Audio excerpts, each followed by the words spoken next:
So this is the second video in this series talking about emission spectrum that I'm producing, and I'm going to focus on how we can use this fingerprint idea of emission spectra to determine what elements are present in things that are very, very far away that we can never actually go visit and sample ourselves. So we're going to be able to identify elements based on those defined spectral lines. So what are stars made of? How do you know? Stars are light years away. We will never go visit any other stars and sample them. So how do we know what they're made of? We use spectral lines.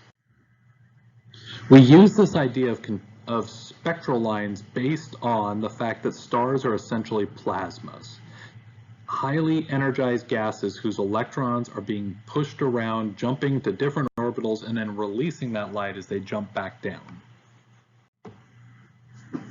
So let's take a look at an example of how we could figure out what certain things are made of. So our sun actually sends us light in the continuous spectrum. It sends us light in what's called black box radiation, where it sends us light energy across all the spectra, all the way from radio waves to gamma rays and everything in between. In the visible part of the spectrum, you just see a continuous rainbow across the top here. But if that light were to pass through some gas clouds that are in between us and that star, those gas clouds are going to absorb certain wavelengths of light that are going to be distinctive to the elements that are in them. When you look through that gas cloud without the star behind it, those elements are going to then start re-radiating that light as those electrons jump back down to their original orbitals.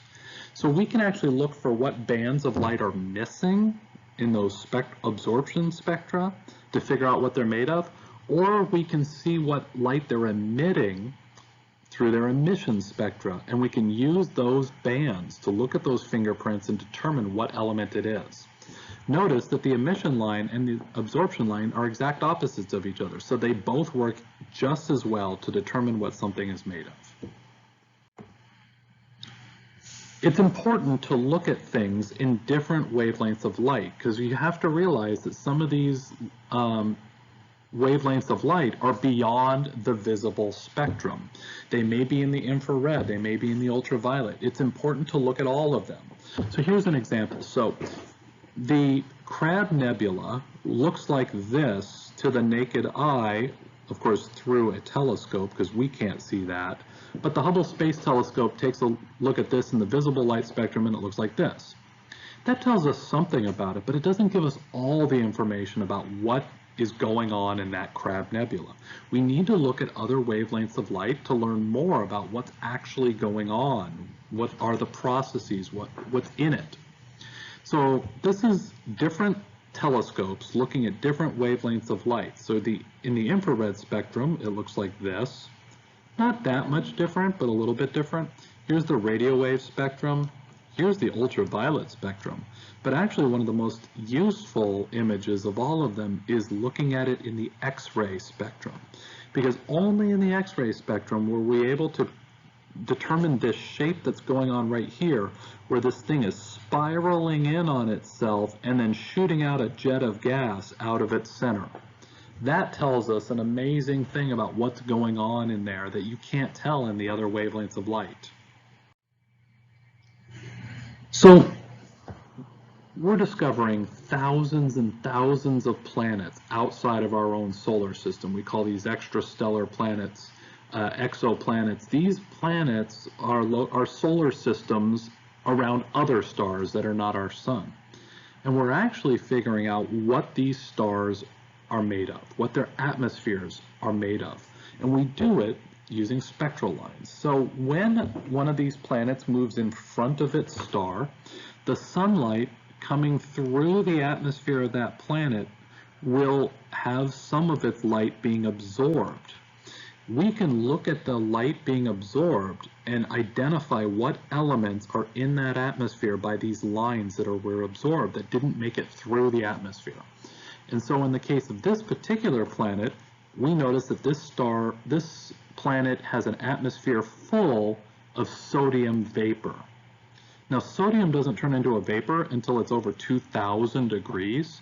So that tells us that the planet is quite different than the Earth. In fact, its atmosphere must be incredibly hot, and it probably rains liquid sodium onto its surface.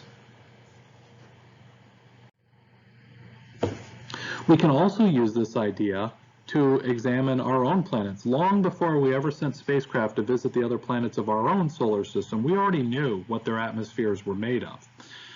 Even on Earth, you can actually figure out what our atmosphere is made of due to a process called air glow. During the day, the Earth's atmosphere is absorbing solar radiation, and some of that atmosphere, especially in the upper portions of it, are becoming ionized. They're becoming plasma. As the Earth rotates to its dark side, those electrons are able to cool down and slow down and drop back to their normal location, their normal orbitals. And as they do that, they start releasing light in very distinctive bands. We can see that when you're on the dark side of the Earth from space as this faint greenish glow. And that tells us what the atmosphere is made of. I mean, of course, we're here, so we already know what it's made of, but you can actually see it. Even on the very darkest sky you could ever imagine, the sky is not completely dark, and that's because there's always a little bit of this air glow in the atmosphere. So here's Neptune, and Neptune, this picture was taken by Voyager when it flew by in the 1980s. And we see what Neptune looks like in visible light. It looks bluish in color due to the methane and ammonia that's in its atmosphere. During the day, it looks like this. But if all that time it's absorbing solar radiation and those gases are becoming ionized and the electrons are jumping to new orbitals, they're absorbing light in certain frequencies. As the planet rotates into its dark side, those atoms begin to re-radiate the light as the electrons jump back down to the normal orbital that they should be in. And then that light is going to create bands of air glow. And those air glows can be put through a prism, and you can actually see the distinctive bands of light that are coming from it, and we actually can know what Neptune is made of, or any of the planets in our solar system, by looking at the bands of light that come back to us. Prior to 2015, no human spacecraft had ever visited Pluto. So we didn't actually know what Pluto looks like. In fact, the best image we ever got of Pluto before New Horizons arrived in 2015 was this rotating image you see here taken by the Hubble Space Telescope. This kind of blurry image didn't really give us a lot of information, and so that's all we knew about Pluto. What we did know is that Pluto had an atmosphere that is incredibly thin, just 1/700,000th as thick as the Earth's atmosphere. Amazingly though, we knew what its atmosphere was made of. And that's because despite its incredibly far distance from the sun, its incredibly thin atmosphere, and its incredibly cold temperatures, it produced just enough air glow that our telescopes could send that image through the prism, break it out into its individual bands of light, and determine that its atmosphere is 99.9% nitrogen gas. Finally, in 2015, New Horizons did visit Pluto, and this is what Pluto looks like up close.